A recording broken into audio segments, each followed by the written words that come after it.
The second time in as many nights, 10 Democrats shared the presidential debate stage. And tonight, some of the heavy hitters were out there trying to steal the spotlight. They clashed over a number of ideas, including government-run health care and free college tuition. CBS 2's political reporter Marcia Kramer here now with more on tonight's feedback. Marcia.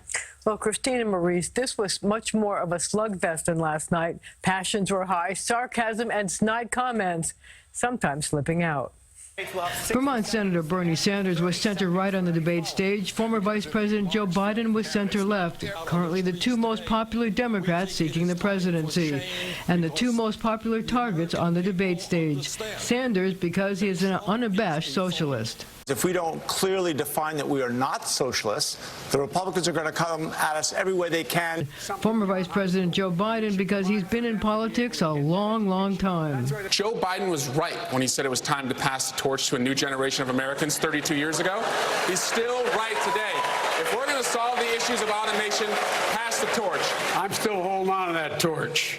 I want to make it clear to you. Chaos ensued, everyone talking over each other. Joe's generation. I'm all for part of Joe's generation. Let me respond. Before we move the issue, if I may say, is not generational. Please. Who has the guts to take on Wall Street, to take on the fossil fuel industry, to take on the big money interests? Hey guys, you know what? America does not want to witness a food fight. They want to know how we're going to put food on their table. The debate questions range from the economy, free tuition and student debt, and health care. Candidates asked for a show of hands if they support forcing Americans to give up private insurance for government Medicare for all. Sanders raised his hand. New York Senator Kirsten Gillibrand is a big supporter, too. But it has a buy-in transition period, which is really important. Everybody who says Medicare for all, every person in politics who allows that phrase to escape their lips, has a responsibility to explain how you're actually supposed to get from here to there. The quickest, fastest way to do it is build on Obamacare. Bernie mentioned that the taxes that we would have to pay, because of those taxes, Vermont rejected Medicare for all.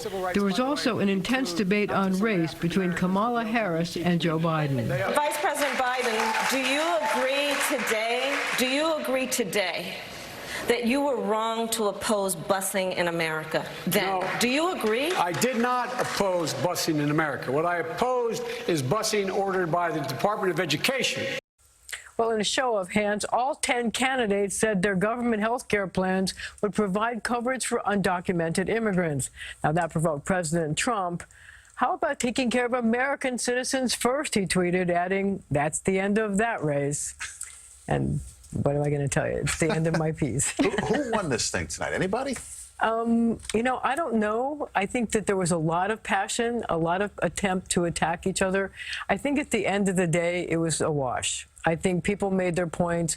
If you were trying to campaign to get more money or more support at the end of the to get into the next debates, you probably won.